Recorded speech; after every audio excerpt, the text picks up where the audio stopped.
ఈరోజు క్రైస్తవ సంఘాల్లో వ్యక్తులను బట్టి, ఆడియన్స్ని బట్టి, విశ్వాసుల యొక్క మనస్తత్వాలను బట్టి ప్రీచింగ్ స్టైల్ మారిపోతుంది ఈరోజు. కొన్ని ఎంటర్టైన్మెంట్ ప్రోగ్రామ్స్, కొన్ని స్కిట్స్, కొన్ని స్వస్థత కార్యాలు, రకరకాల యాక్టివిటీస్ ఎక్కువ అవుతున్నాయి. వాక్యము తక్కువైపోతుంది ఈరోజు. సేవకుడు ప్రాబ్లం కాదు అది. ఈరోజు విశ్వాసుల పరిస్థితులు అలా ఉన్నాయి. వాక్యం చెబితే సంఘానికి రారు, వాక్యం ఎక్కువసేపు చెప్పిన సంఘానికి రారు.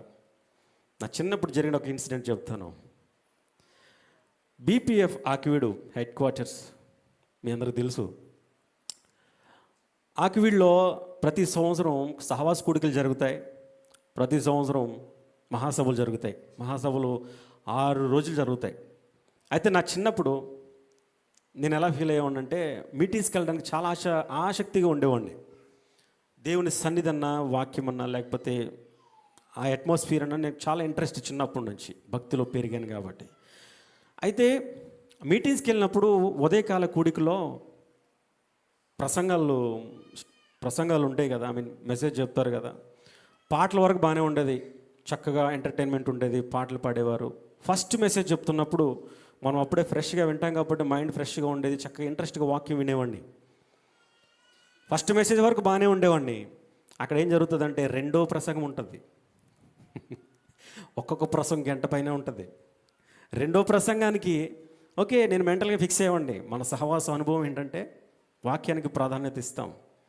ఆ రెండో ప్రసంగానికి మెంటల్గా ఫిక్స్ అయ్యేవాడిని, వాక్యం వినాలి. సో బాగానే ఉండేది. రెండో ప్రసంగం ఎండింగ్ వస్తుంది కదా, ముగిస్తారనుకుంటాం కదా. అప్పుడు నేను ఏమయ్యానంటే రిలాక్స్ మూడ్లోకి వెళ్ళేవాడిని. అంటే ఏంటి, మీటింగ్ అయిపోతుంది, ఈ ప్రసంగం అర్థంగా ఉండదు.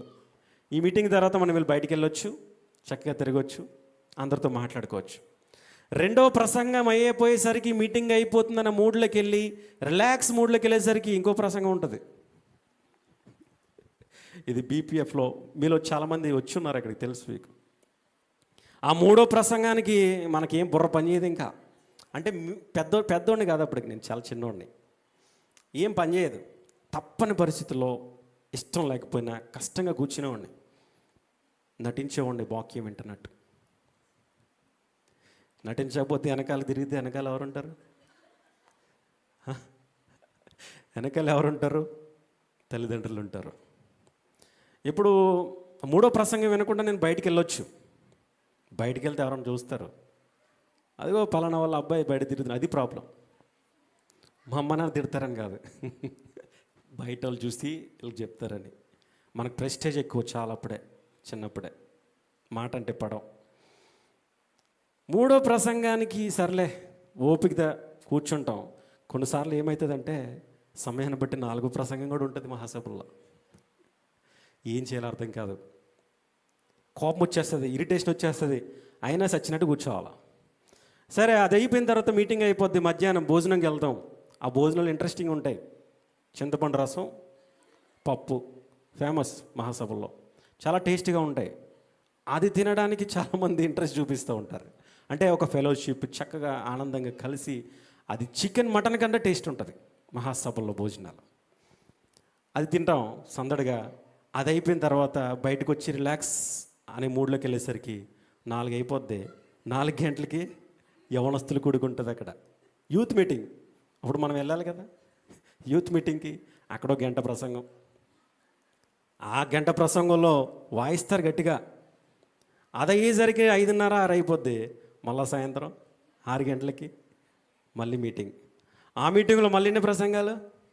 3 ప్రసంగాలు, 2 లేక 3. అది అయ్యేసరికి 10 అయిపోద్ది. భోజనం చేస్తాం. అప్పటికి మనం ఏమైపోతామంటే అలసిపోతాం. అంటే ఏదో పెద్ద బరువు మోసేసినట్టు, చాలా కష్టపడిపోయినట్టు మన ఫీలింగ్. చాలా అలసిపోతాం అప్పటికే ప్రసంగాలు విని. పడుకుంటాం. అప్పుడే నిద్ర పడుతుంది.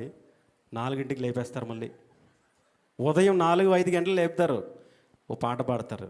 ఏం పాట అంటే, ఉదయముననే పాదసన్ని. ఈ పాట విన్నప్పుడల్లా నాకు ఏడుపు వచ్చేసేది. ఈ 4 గంటలకి నా ఫీలింగ్ ఎలా ఉండేదంటే, అప్పుడే కదా పడుకున్నాను. నేను అనుకునేవాడిని ఆ పాట వినిపిస్తే కళేమో అనుకునేవాడిని, నాకు కళ అవుతుంది అనుకునేవాడిని. లేపేవారు, కళ్ళు తెరిచి చూస్తే అది కళ కాదు. నమ్మలేని పచ్చి నిజం. లేవాల్సిందే, కూర్చోవాల్సిందే, కూర్చుని మళ్ళొక్కడ గంట ప్రసంగం. అదైన తర్వాత స్నానం చేయడానికి వెళ్ళాలా, ఫ్రెష్ అవ్వడానికి వెళ్ళాలి. ఎక్కడ? బాత్రూమ్ కాదు, బయట కాలువ ఉంటుంది. ఆ కాలువ ఎలా ఉంటుందో తెలుసా? ఫ్రిడ్జ్ వాటర్లే ఉంటాయి. చలికాలం అది ఫ్రిడ్జ్ వాటర్. అందరూ ఉంటారు కాబట్టి అదొక ఎగ్జైట్మెంట్, అదొక ఆనందం చేస్తాం. కానీ చలి ఉంటుంది భయంకరంగా, అదొక నరకం. కానీ ఇష్టం కాబట్టి కష్టం లేకుండా ఎంజాయ్ చేసేవాళ్ళం. అదయ్యి వచ్చి టిఫిన్ చేసి లోపు ఇక్కడ మీటింగ్ స్టార్ట్ అయిపోతుంది మళ్ళీ. అంటే ఉదయం 4 గంటల నుంచి రాత్రి 10 గంటల వరకు దాదాపు 8 ప్రసంగాలు. ఈరోజు క్రైస్తవ సంఘాల్లో ఇలాంటి ప్రసంగాలు పెడితే ఎవరన్నా వస్తారా? మన సహవాస కొడుకులు జరిగిన లాస్ట్ మంత్ సెప్టెంబర్లో నేను ఒక్క ప్రసంగమే పెట్టమని చెప్పాను. డాడీ ఇష్టం లేక, తృప్తి లేక 2 ప్రసంగాలు పెట్టారు. అది కూడా చిన్న చిన్న ప్రసంగాలు. ఆ విధమైన అనుభవం ఇక్కడ ఉంటే నెక్స్ట్ డే రారెవ్వరు. ఇది ఫిక్స్, కన్ఫర్మ్. ఎందుకు ఈ మాట చెప్తున్నానంటే, దేవుని మహాకృప, వాక్యముతో పునాది వేసినటువంటి సహవాసంలో మనం ఉన్నాం. I praise God for that. మనం స్తుతించాలి దేవుణ్ణి. ఈరోజు క్రైస్తవ సంఘాల్లో వాక్యానికి ప్రాధాన్యత లేదు. ఈరోజు క్రైస్తవ సంఘాల్లో వాక్యానికి విలువ లేదు, గౌరవం లేదు. ఏదో రకరకాల ఎంటర్టైన్మెంట్ ప్రోగ్రామ్స్, రకరకాలైనటువంటి సాక్ష్యాలు, రకరకాలైనటువంటి స్వస్థత కూడికలు, అద్భుతాలు, ఇవి ఎక్కువైపోయినాయి. కానీ వాక్యానికి ప్రాధాన్యత లేదు. మన సహవాస అనుభవం ఏంటో తెలుసా? వాక్యమే ప్రాధాన్యం. అంటే అద్భుతాలకి ప్రాధాన్యత ఎవరా? బీపీఎఫ్. స్వస్థతలకు ప్రాధాన్యత ఎవరా? అసలు బీపీఎఫ్లో అద్భుతాలు, స్వస్థతలు జరగలేదా? జరిగాయి, కానీ వాటిని హైలైట్ చేయలేదు. ఈ సహవాసాన్ని స్థాపించినటువంటి యేసురత్నమయ్య గారు ఆయన సేవ చేసిన దినాల్లో ఆయన చూస్తే దెయ్యాలు పారిపోయాయట. ఆయన చేసి ప్రార్థన చేస్తే రోగులు స్వస్థత పొందుకునేవారట. ఆయన్ని ఎవరైనా దూషిస్తే ఆ వ్యక్తి శాపానికి గురయ్యేవాడంట.